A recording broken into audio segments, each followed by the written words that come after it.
We have a very special guest in the studio, Grandmaster Maurice Ashley. Maurice, welcome to the studio. Thanks so much. Happy to be here. It's great to have you here. Can you tell us what's the reason for your visit to be in St. Louis? It's St. Louis.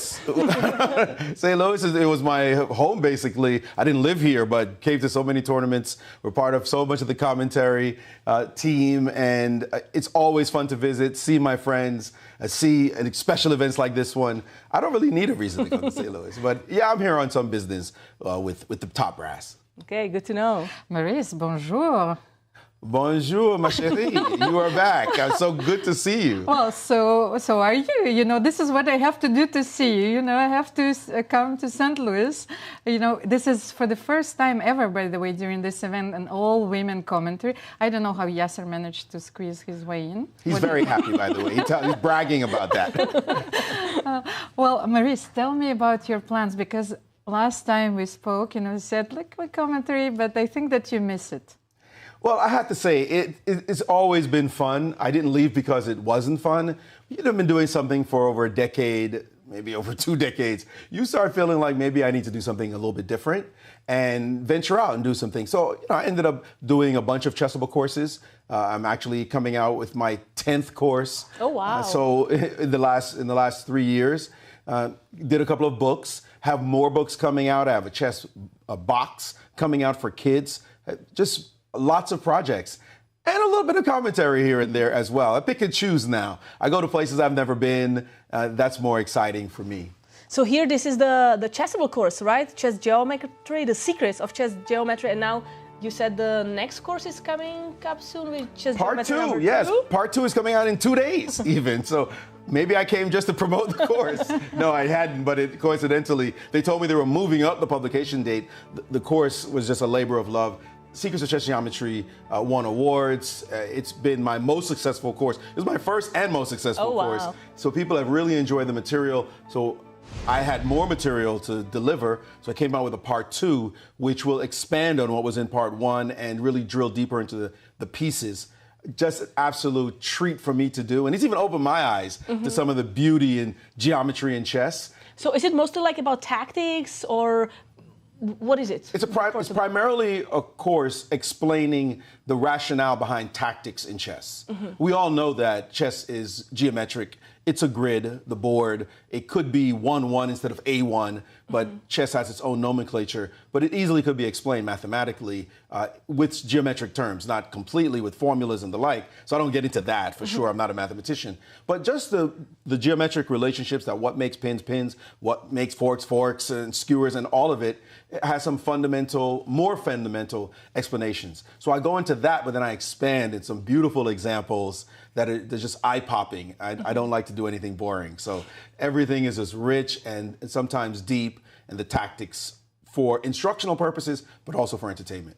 I know that you are also a fan of compositional chess. I remember we were having coffee with a bunch of friends, and you came and you told us about the position. The conversation stopped, and everybody was trying to solve the position. I have tons of my studies and compositions, some instructional compositions that sort of mimic real game positions in the course, as well as other people's classic studies and great games that show exactly this stark geometric concepts. It shows them in stark relief so that you can say, oh, I get it. And I mean, it is what it is. Chess is geometry in motion. There's no doubt about it. But to actually learn that initially is not something that happens. Most of the time we're taught all these other principles, which I think are like the super principles on top of the basics. I try to show that there's something more fundamental operating on the chessboard. And last year you published a book, also a chess book, right? Move by move, but it's not really about like how the pieces move or what is the tactics. Can you tell us more about it? Actually, last year I published 2 books on the same day. One for on the kids, same day. Right? One was a kid's book, right? The life-changing magic of chess. That one actually is super exciting because it goes into my life as a youngster and the things I learned from chess. And then we did a chess box. That's coming out in the fall. That shows people who enjoyed that book, the kids can now learn some principles about chess from this box of 25 cards. And I show and explain a lot of the basic principles that we all know. But Move by Move is the adult version. I'm not going to have a box of cards for the adults. But it's the adult version that shows how chess is related to life. And so that book has been great. It's been translated into Chinese, which I'm very proud of, that I'm getting translated into different languages. Secrets of Chess Geometry, by the way, was translated into both German and Spanish. So okay, wow. happy to be a multilingual author. And so those projects are near and dear to my heart. And I'm also writing another book on the Kasparov versus Deep Blue match. Wow, you keep yourself really busy on all fronts. You know, that's what you say. Why isn't he doing commentary? I've been working, so it's not. But you did commentary this year for Poland. When are you coming back to be here next to the screen? I did do Poland. Joy Bray just got the whip out and said, "Come on, come back." I like to do things I haven't done before. I've never been to Poland, so I'm doing that. I did that. I'm going to Sao Paulo for the GCT finals, so that's exciting because I've never been to Brazil. And then back here at the board, sorry Nazi, you'll be playing in the U.S. Championship. And that I will be back. That's my favorite event that we do every year. And I said, okay, they give me a chance to tick off the ones I wanted to do, and I look forward to it. I will be doing commentary as well, I think with Yasser and you, and I don't know who's going to be the fourth member. There it is. Well, I'll be here in the studio with you. Maurice, you're such a prolific author, of course, and you're my friend. So after all these years, I want to ask you this question. So did chess, like music for everyone, finally made you happy? Absolutely. Absolutely. I am beyond blessed to have found this game. I mean, I started very late at 14, and I didn't have a trainer until I was 21 years old. Grew up in Brooklyn and playing chess on the streets, in the parks, and with my friends. And to think that I would end up having this life because of chess, and I still do it every single day. And as you can tell, I'm sort of still in love with the thing. I can't explain it. It's just the most beautiful game in the world. And it has indeed made me happy. As Tarish said, you know, definitely a game that has fulfilled me deeply as much as I could have dreamt. Thank you, Maurice. Let's celebrate this gift of chess, which actually brought us all together. And before we dive in our games and let's analyze them together, what do you think about the performance of Alice Lee? Rah, rah, rah. I'm rooting for Alice, the lowest rated player in the competition. Okay, we've seen that happen before. Obviously, Anna Zatonsky did it. But also 15 years old in this field, leading, or at the moment a co-leader. We all want to see Alice succeed. I don't care who you are. Maybe her opponents don't want her to. And maybe they're the only people who don't want her to, them and maybe their parents. But Alice is just a star in the making. The GM title will be hers in a couple of years for sure, if not sooner. And she's just a rocket ship and a bright light in U.S. chess. You've got to all root for Alice. We missed you, Maurice. I was the funny one until you arrived, in the studio. So, but we are not going to let you go. So let's take a look at the games. Maybe let's start with the game of Alice Lee and Humpy Koneru. I think this is the current position on the board. Maurice, let's have a look at the last move. So Alice just played knight a5. Maybe let's go back where we finished it off, a few moves back. A few moves. So how did the game develop? She traded the queens on we saw c5. it after queen b5.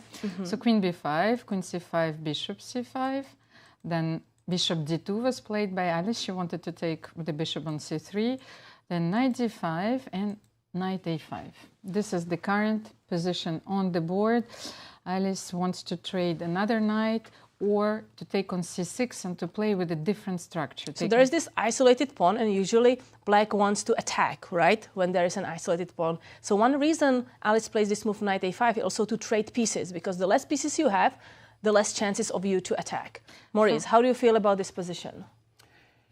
You know, if I were doing this commentary, this would be one of those we'd say, let's move on to the next game.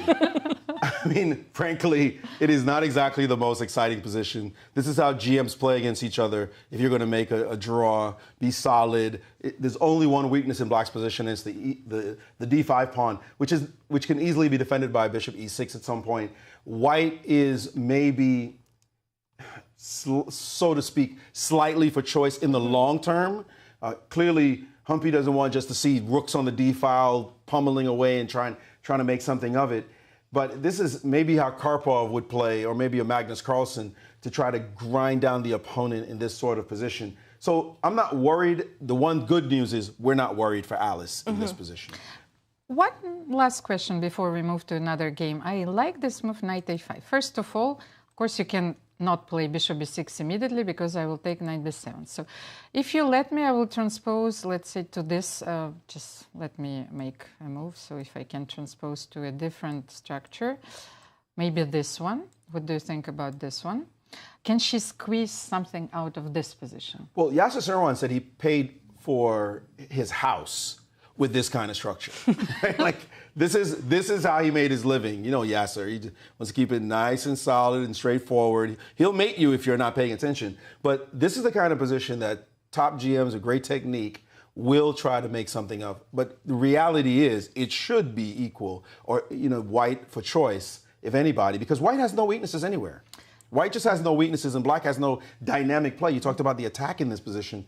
What attack? It's just not there. Black has to be slightly careful. White has really no big worries. If black can dissolve the D pawn in some kind of way with push, and you just get rid of it, then black will be happy and there'll be nothing for us to talk about. Mm-hmm. Okay, so let's move on. I just tried knight a5, bishop a5. Because we are expecting black to take. I mean, I understand it's a very small advantage, but sometimes, you know, it's uncomfortable. And if you don't play accurately, again, this knight is attacking this pawn. Like, this is probably not helping because we then have some bishop f4. Like, maybe this is a time to pause and probably capture. But actually, what I'm intrigued by in this setting is, didn't she just play knight a5? Isn't that the last move? Yes. Yes. So where is Humpy? Like, we've been sitting here watching. I see only one person on the board, and it's Alice. That's a great question. I Right? don't know. Like, where is she? Shouldn't you be sitting at the board? It's your move. Minutes are being lost. What is? Wait, what? What are we looking at right now? Am I confused? We are confused. I didn't see her at the board a second ago.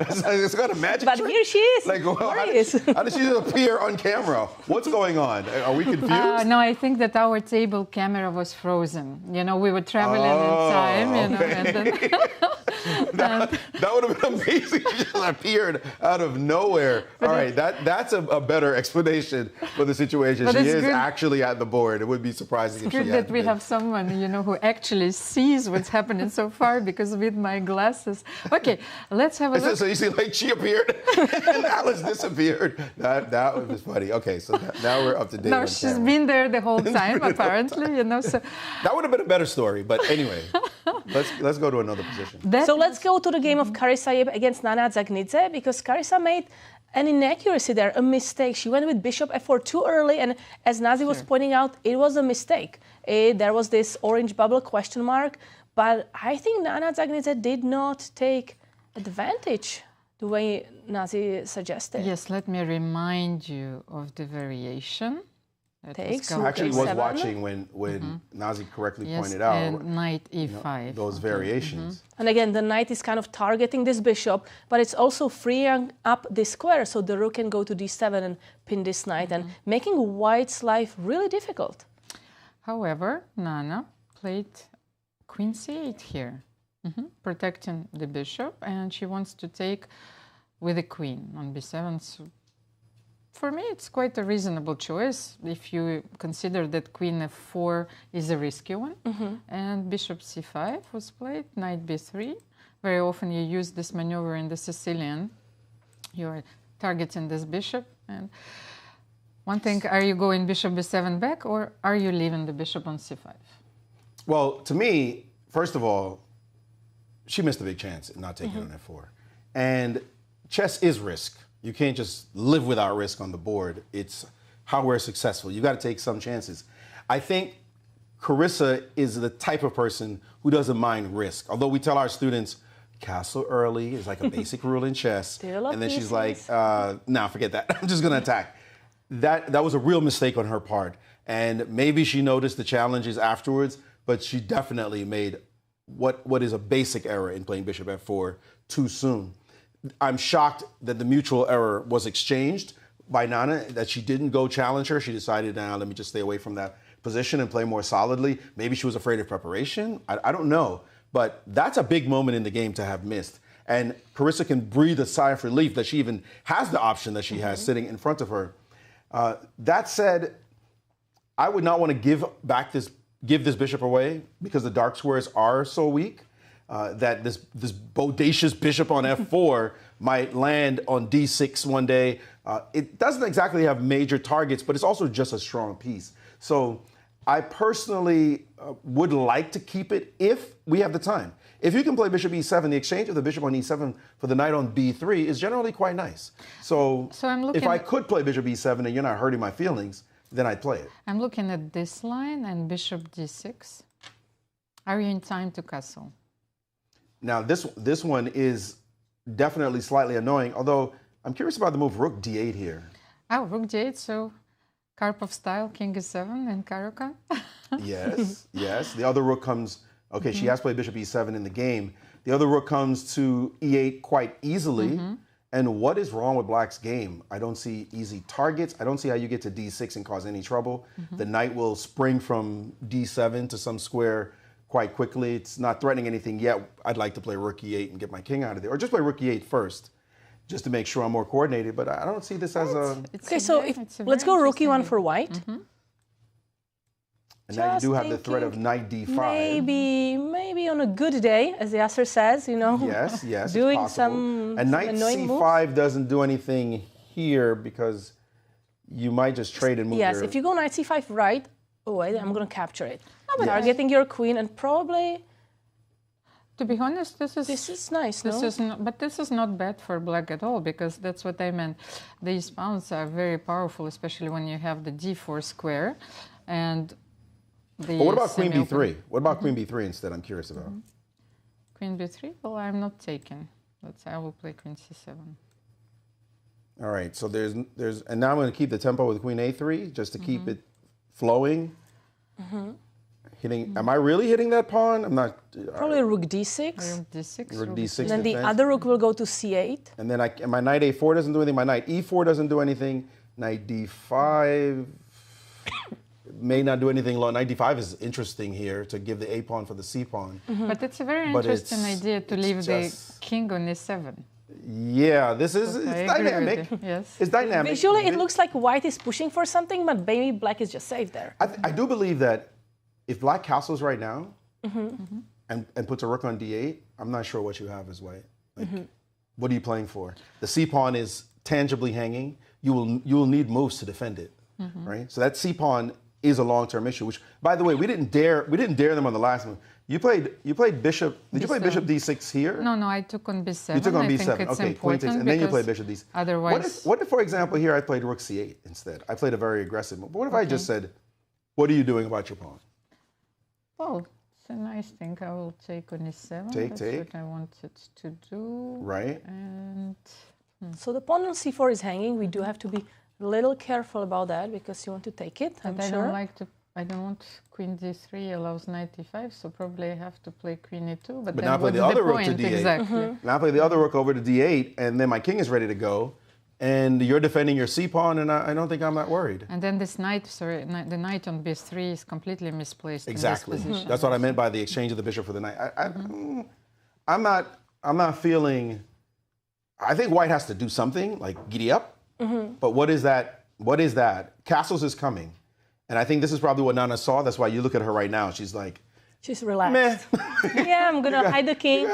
What do you have as What white? do you have? Your c pawn is under pressure, so I don't think it's.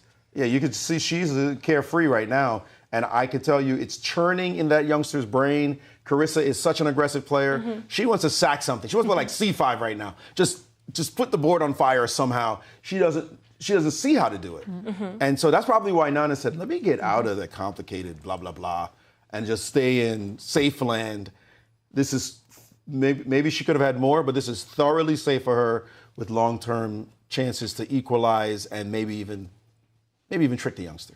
Maurice, maybe one more game we want your opinion on. Let's take a look at the game of Nino Batsiashvili and Maria Muzychuk. And we were sort of right, yes, when we were analyzing this game. When Maria played d6, I said that this idea of playing f5 is in the air, even though white is going to castle long, and this is exactly the position that we have. We were kind of happy about this rook having an open file, but we were saying that it's kind of hard to even break through here, right? This h6 pawn is defended. We don't have a dark square bishop to try to trade for this bishop.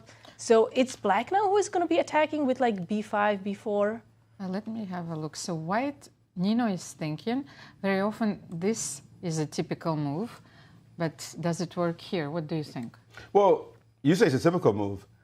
I don't know what else to do with white. Oh. Like, what am I? Give me another 3 moves for free. Like, what would I, other than taking stuff, obviously, but let's say I get 3 free moves. What are those moves? Not putting a knight on c5. That's just asking for it. Maybe I'd probably G4. Yeah, but even that, even if you got everything you just got, and I didn't do anything, you're not sacking on h6, are you? I doubt that. And then g4. By the way, what does g4 do? I take, and what are you going to do? Sack after a check? I'm not really sure. Given several moves, that white has something serious to torture black with. G4, my idea was, I think that's the only way to play in this position. That's what I think. So if we're stuck on g4, it's this.